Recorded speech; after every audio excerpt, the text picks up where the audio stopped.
বিশাল একটা বিজয় হয়েছে আমাদের। এই বিজয়ে আওয়ামী লীগের কফিনে শেষ পেরেক লাগানো হয়েছে। এইটা সাহেব একটা পেরেক লেগে দেন কফিনে, একই সাথে মোদিরে পাইরে ফেলার ব্যবস্থা করা হয়েছে।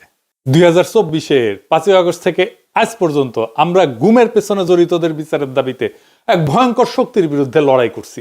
সেই লড়াইয়ে বিজয় আসছে, প্রাথমিক বিজয়। প্রথম ধাপে আমরা ওয়াকারকে পরাজিত করতে পারছি। আন্তর্জাতিক অপরাধ ট্রাইব্যুনাল এক ঐতিহাসিক পাহাড় সম কঠিন কাজ করছে। জয়েন্ট ইন্টারোগেশন সেল এবং TFI, task force for interrogation, এই সেলে গুম এবং নির্যাতনের 2 মামলায় মোট 30 জনকে আসামি করা হয়েছে এবং এর মধ্যে আছে ডিজিএফআই এর সাবেক অনেকগুলা পরিচালক এবং আর্মির, সেনাবাহিনীর উর্দি পড়া দুর্বৃত্তরা। তবে এই ঘটনা থেকে বাংলাদেশের মিডিয়া কারা নিয়ন্ত্রণ করে সেটা ধারণা পাওয়া গেছে। আমার দেশ এবং কয়েকটা সামান্য গণমাধ্যম ছাড়া কেউই সাবেক ডিজিএফআই এর কর্মকর্তাদের বিরুদ্ধে গ্রেপ্তারি পরোয়ানার খবরটাতে ডিজিএফআই শব্দটা পর্যন্ত ব্যবহার করেনি। সবার শিরোনামে ছিল শুধু হাসিনা আর সাবেক সেনা কর্মকর্তাদের নাম। দেখেছেন, ডিজিএফআই এর নাম শুনলে কাপড় নষ্ট করে ফেলে। এই জেনারেল ওয়াকার গুম খুনে জড়িতদের রক্ষায় আগামী নির্বাচনে সহায়তার আশ্বাস দেয়া বিভিন্ন রাজনৈতিক দল এবং ব্যক্তিদের নানা প্রস্তাব দিয়ে আসতেছিলেন। এমনকি কিছু মানুষকে সামরিক এলাকায় পিএনজি করাইছে। পিএনজি মানে জানেন তো, পার্সোনা নন গ্রাটা, মানে এদের সেনানিবাসে ঢুকতে দেওয়া হবে না। ওয়াকার তো পারলে তার বোন কাটাল রানীর ক্ষমতায় রাখতো। এখন ও যাই করুক, ব্যর্থ হবে। কারণ সে মিত্র হিসেবে বেছে নিচ্ছে কালপ্রিটদের, দুর্বৃত্তদের, এবং তার মিশন হইতেছে দুর্বৃত্তদের রক্ষা করার। যাই হোক, আগে জেনে নি আসলে গুম সংক্রান্ত কি বিশাল অপরাধ হাসিনা আর তার দলবল করেছিল। এটা নিয়ে একটা ডকুমেন্টারি হয়েছে 1 ঘন্টার বেশি সময়ের, আপনারা পারলে দেখে নেন। আমি ওইখান থেকেই দেখাবো কিছু বিষয় আপনাদের উপযোগী কইরা। ওয়াকার কি কি ঝামেলা করেছে, কেন করেছে, আর ওয়াকারের জন্য কি অপেক্ষা করতেছে সেটাও আমরা এই আলোচনায় জানবো। আপনারা আয়নাঘরের কথা শুনেছেন না? মানে দেশে তো জেলখানা আছে, তাহলে আয়নাঘর কেন লাগে? আর আয়নাঘরে কারা ছিল? আয়নাঘরে ছিল গুমের শিকার হতভাগ্যরা। হাসিনার আমলে কয়েক হাজার গুম হয়েছে। গুম কমিশনে অভিযোগ জমা পড়েছে 1676টা। গুম কমিশনই বলে যে এটা একটা সামান্য অংশ। গুমের শিকার একটা বড় অংশই ঝামেলা এড়ানোর জন্য অভিযোগই করতে চায় না। শোনান এডিটর সাহেব কি বলে গুমের শিকার ব্যক্তিরা। ওই ওপেনলি ওইভাবে সাক্ষাৎকার দিব না, কারণ ওটা এভিডেন্স থেকে যাবে। আমার আজ হোক কাল হোক আমার তো আসলে পরেরটাও চিন্তা করা লাগবে, ফ্যামিলি আছে। এমনি তো অত্যাচারের শিকার হয়েছি, গুম ছিলাম, মিথ্যা মামলা নিয়ে জেলে ছিলাম, এখনো স্টিল নাও হাজিরা দিচ্ছি। ওই 16 সালে গুম হওয়ার কনসিকুয়েন্স এখনো বিয়ার করতেছি। আমার ফ্যামিলি স্টিল নাও সাফারার, আমার ক্যারিয়ার ধ্বংস, সবকিছু ইয়ে হয়ে গেছে। শুনলেন তো? তো জেলে নিতে হইলে তো একটা প্রসিডিওর লাগবে, আদালতে নিতে হবে, আপনি জামিনের আবেদন করতে পারবেন, উকিল নিয়োগ করতে পারবেন, সবার উপরে আপনার বিরুদ্ধে তো অভিযোগ লাগবে একটা, যে আপনি একটা অপরাধ করছেন, তাই না? প্রমাণ লাগবে। যার বিরুদ্ধে অভিযোগই নাই তারে কি করবে? যেমন ধরেন ব্যারিস্টার আরমান, সে তো কোনো অপরাধ করেনি। ব্রিগেডিয়ার আজমি, সে তো কোনো অপরাধ করেনি। হুম্মাম কাদের চৌধুরী, সে তো কোনো অপরাধ করেনি। তাদের তো জেলে দেওয়া যাবে না, গ্রেপ্তার করা যাবে না। তাদের রাখতে হবে এমন একটা কয়েদখানায় যেখানে দেশের আইন আদালত কিছুই কাজ করবে না, সব গায়েব করে দিবে। যারা হাসিনার শাসনের জন্য চ্যালেঞ্জ, তাদের জন্য আয়নাঘর। এবং এই আয়নাঘর করছে বাংলাদেশ রাষ্ট্রের বাহিনীগুলা। সেখানে পশুর মতো রাখতো মানুষদেরকে। আর আয়নাঘর একটা না, সারা দেশে ছিল 800 আয়নাঘর। দেখেন, প্রত্যন্ত অঞ্চলেও এরকম অনেক আয়নাঘর ছিল। আমরা জেনেছি এটার সংখ্যা কয়েকশো, মেবি 700 থেকে 800। সবচেয়ে বড় আয়নাঘর যেটা, সেটা ছিল ঢাকা ক্যান্টনমেন্টের ভিতরে। এখানে কাউকে বছরের পর বছর আটকে রাখা হইতো। কাউকে কিছুদিন আটকে রাখার পরে মনে করা হইতো তারে আর বাঁচায় রাখা যাবে না, তাহলে হয় মাইলে ফেলাতো, ক্রস ফায়ার সাজায়, অথবা মৃত্যুটাকে দুর্ঘটনা সাজায় দেখানো হইতো। শোনেন, নতুন যারা অফিসার সংযুক্ত হতেন র্যাবে বা র্যাব ইন্টেলে, তাদেরকে বলা হতো 2জন 1জন মোরগ নামাও বা প্যাকেট নামাও, গুলি করো।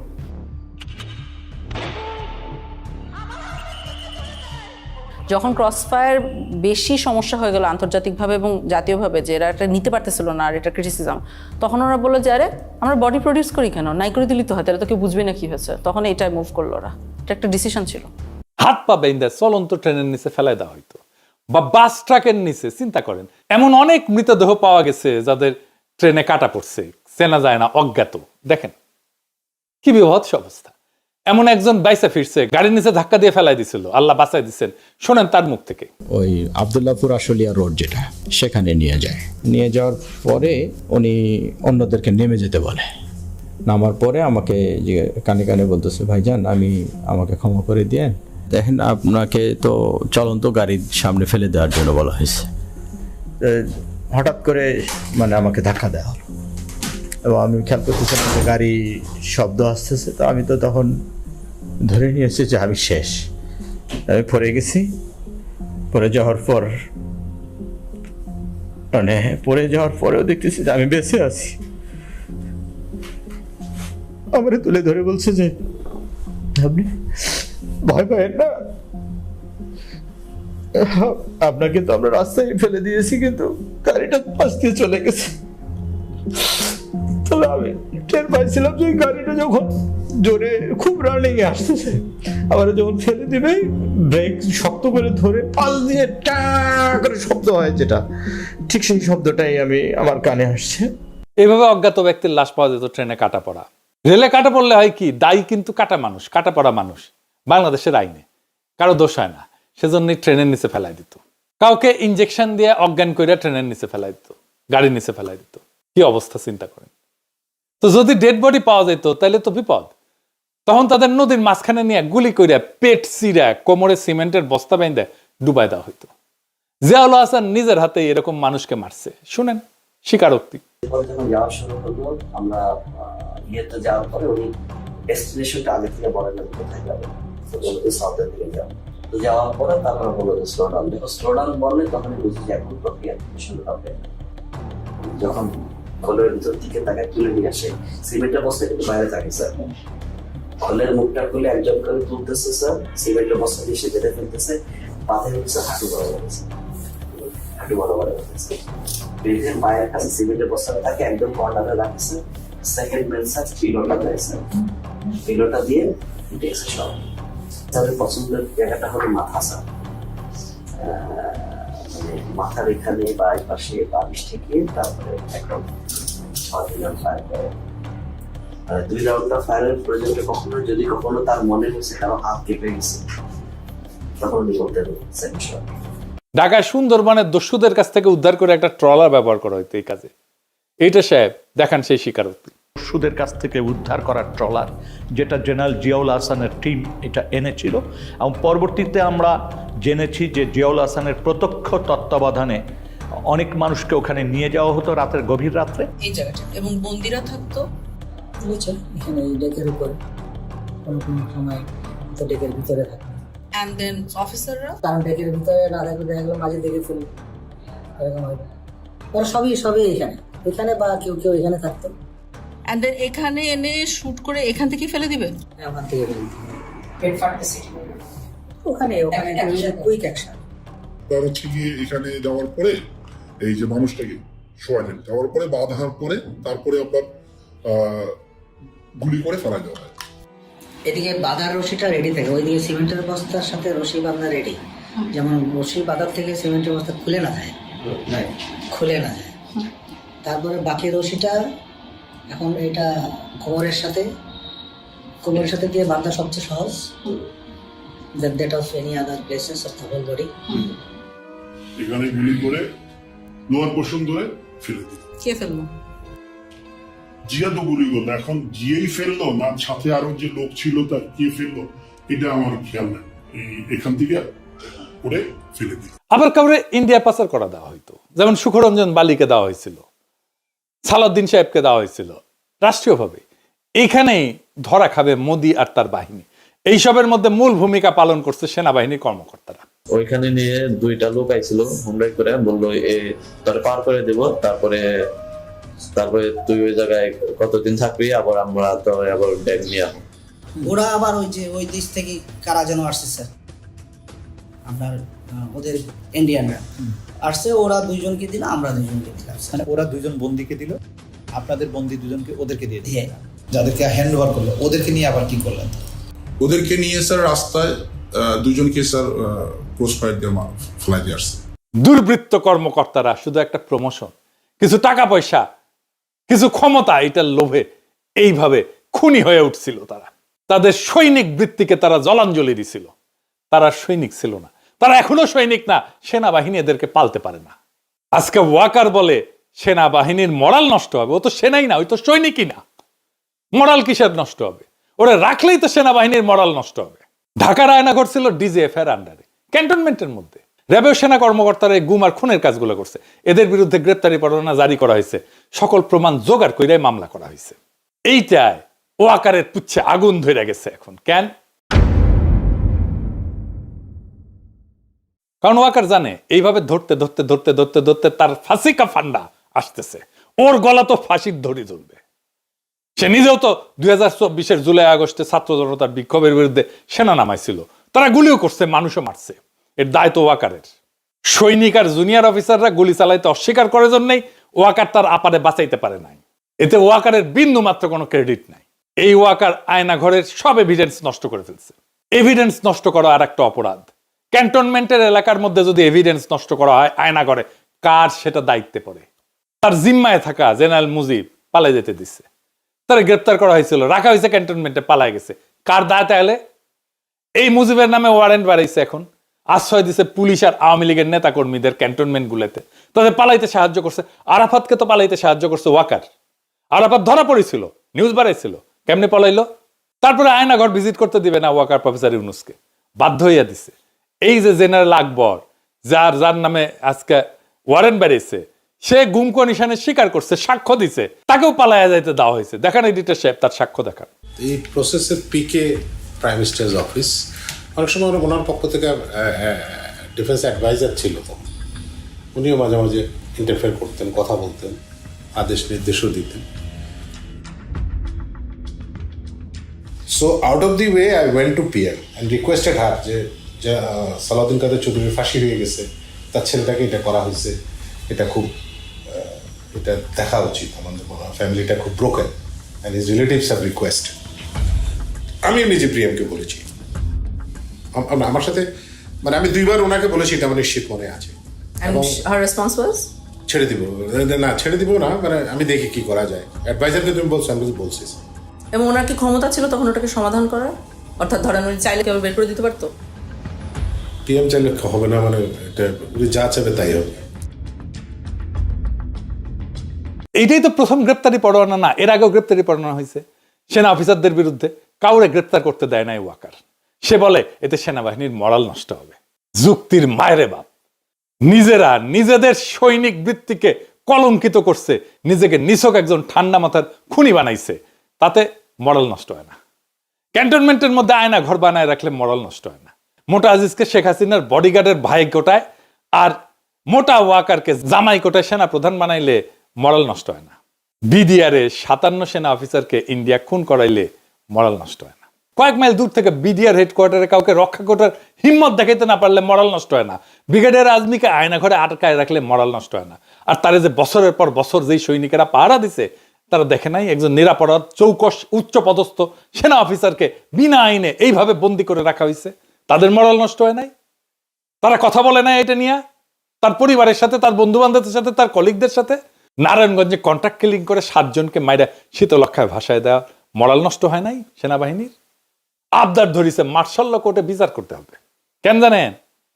মার্শাল ল আইনে গুম কোনো অপরাধ না, তাই মার্শাল ল কোর্টে বিচার করলে সবাই খালাস পেয়ে যাবে। চিকনা বুদ্ধি আছে ওয়াকারের, শুধু বুড়ি মোটা না, মাথার বুদ্ধিও চিকনা আছে। কর্নেল ফারুক, মেজর ডালিমকে মার্শাল ল কোর্টে বিচার করা হয়েছিল। অপরাধ করলে বিচার হবে বাংলাদেশের আইনে। গত 15 বছরে সেনাবাহিনীর মরালকে ঘুমাইতেছিল। ওয়াকার জানে কই তার বিপদ, তাই সে আমাদের পিছে তার কুত্তা আর পোত বালকদের লাগাই দিছিল। এক পোত বালক তো তার হিরো বানায় আল জাজিরায় স্টোরি করেছে, আর আরেক পোত বালকের সাক্ষাৎকার দেয় ওয়াকার। এক সময় তো ওয়াকারের নিয়ে কিছু কয় যেত না, টেকা পয়সা ছড়ায়, বট বাহিনী লাগায়, এইসব পোত বালকদের দিয়ে ক্যাম্পেইন করায় নিজের বিপ্লবের হিরো বানায় ফেলেছিল। থাইল্যান্ডে গেছিল এই দুই পোত বালক একই টাইমে। পেমেন্ট আনতে গেছিল কিনা কে জানে, জিগান। আমি শুনেছি ডিজিএফআই পেমেন্ট দিছে, থাইল্যান্ডে নিয়েছে, তবে ওইটাই লাস্ট পেমেন্ট। ডিজিএফআই ওই ফান্ড জয় বাংলা হয়ে গেছে। এটা সিম্পল লজিক বা যুক্তি বুঝেন। হাসিনা বা আওয়ামী লীগ যদি একজনের বিরুদ্ধে প্রতিশোধ নিতে চায়, তাহলে সেটা কে কে হবে?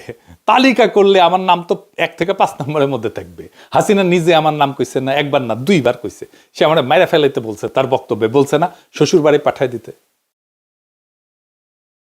আর ওদিকে সেই কি পিনাক ভট্টাচার্য, ও কিন্তু ভট্টাচার্য না, ও কিন্তু হিন্দু থেকে মুসলমান হয়েছে। ও একদম জামাত ইসলামের নেতার মেয়েকে বিয়ে করেছে।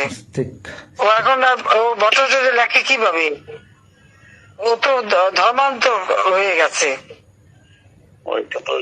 এটা তো কোনো আশা নাই, কোনো মিডিয়াতে জানতে হবে তাই সোর্সটা। না কেন, ওর শ্বশুর বাড়ি তো মানসিং, যতদূর সম্ভব বোধহয় ত্রিশাল বা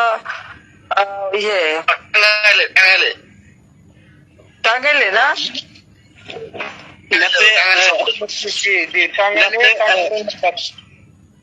জামাতে ইসলামের নেতা না, জামাতে ইসলামের নেতা কিন্তু তার মেয়েকে তো এই বিধর্মীর সাথে বিয়ে দেবে না, নিশ্চয়ই তার মুসলমান বানাইছে। এই যে সুশান্তের সাথে শরীফ আজাদ, ডাক্তার আইজু নামে লাদায়, সে তো আমাকে খুন করার আহ্বান জানাইছে। শোনান এডিটর সাহেব। পিনাকি ভট্টাচার্য, ফ্রান্সের একটা লয়ের কথা বলি, if you kill someone you don't need to death penalty, maybe life in the prison 10 years 12 years। ফ্রান্সে কি বাংলাদেশের মানুষ নাই?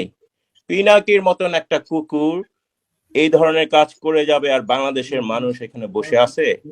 অ্যাসাইলাম মারা একটা কুকুর এখানে বসে আছে। এই কুকুরটা গলা কাইটা যদি এখানে কোনো মানুষের ডেথ পেনাল্টি হবে না, life in the prison. I am challenging, I am sorry.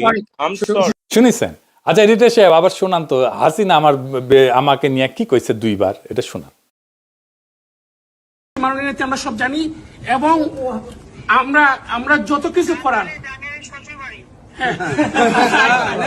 আমরা তার বিরুদ্ধে ব্যবস্থা করবো, আমরা তার বিরুদ্ধে ব্যবস্থা করবো। আমরা আওয়ামী লীগ তো আমার বিরুদ্ধে মিছিল করে প্যারিসে আইসা।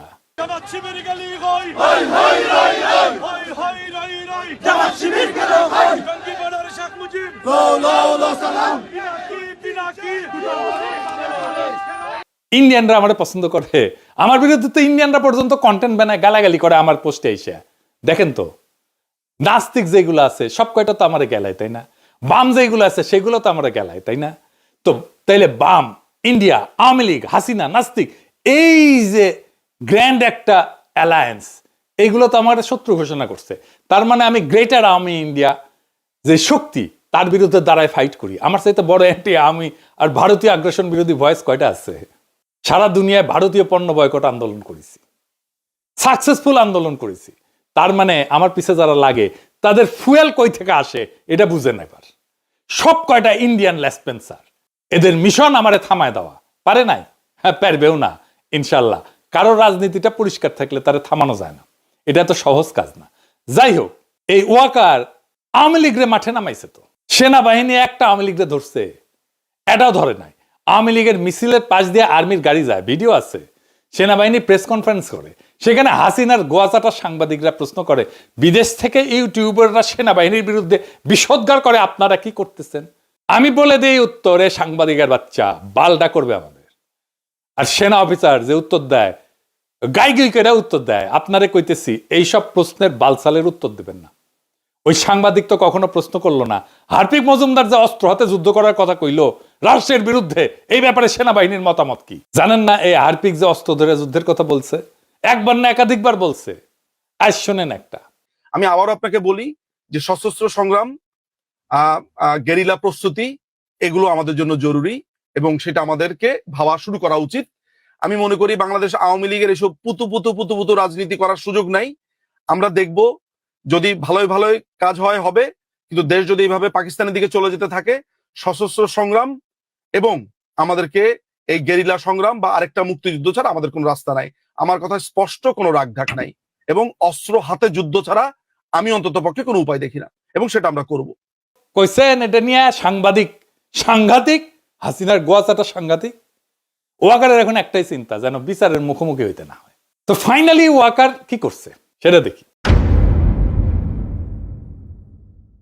এই জেনারেল পর্যায়ে শীর্ষ দুর্বৃত্ত কর্মকর্তাদের বিরুদ্ধে মামলা করায় খুবই গোসা করিছে জেনারেলরা, পেটমোটা জেনারেলরা। সেনাবাহিনীর টপ অফিসাররা জরুরি সম্মেলন বসছে আজকে যখন রেকর্ড করেছি। ওয়াকার সহ 56 জন জেনারেল এই যে আইসিটি যে আদেশটা করছে, যে আদেশ জারি করছে, তীব্র প্রতিবাদ জানাইছে। পরিস্থিতি অন্যদিকে মোড় নিতে পারে। প্রাক্তন সেনা প্রধানদের আর্মি হেডকোয়ার্টারে ডাকা হবে জানা গেছে, এবং প্রাক্তন সেনা প্রধানরা কেউ যাবেন না ওইখানে। এবং এটা নিয়ে যদি কিছু করতে চায় ওয়াকার, তবে প্রফেসর ইউনূসকে আমি বলবো জরুরি ভিত্তিতে দেশবাসীকে অবহিত করার জন্য। ওয়াকার সেনাবাহিনী ইনস্টিটিউটটার এই খুনি জেনারেলদের রক্ষায় নামাবে, এই তার খায়েশ। সে মনে করে তাইলে আসলে সেও রক্ষা পাবে। আমি আজকে কয়ে দিলাম, সেনাবাহিনী এটা করতে গেলে ধ্বংস হয়ে যাবে। এই গুম যারা করছে তাদের সন্তানদের কান্না শোনেন নাই? এডিটর সাহেব শোনান।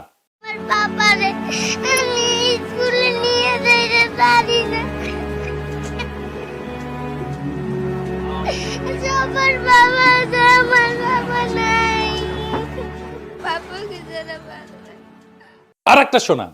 আমার বাবাকে আমি একবারও দেখি নাই। আমার বাবাকে আমার খুবই দেখতে ইচ্ছা হয়, কিন্তু আমার বাবাকে আমি দেখতে পাই না। যখন আমি আমার স্কুল যাই তখন আমার বন্ধুরা তার বাবার সাথে যায়, আমি আমার বাবার সাথে ঈদ করতে পাই না। ঈদে সবাই তার বাবার সাথে মেলাতে যায়, আমি করতে পারি না। সবাই সবার বাবার সাথে মার্কেটে যায়, জামা কিনতে, তা আমি পারি না। কেন? সরকারের কাছে আমার একটাই দাবি, আমার বাবাকে ফিরিয়ে দেন। আমি আমার বাবাকে দেখতে চাই। আমার বাবা ছাড়া আমার ভালো লাগে না, আমি আমার বাবাকে দেখতে চাই। আর একটা শোনান।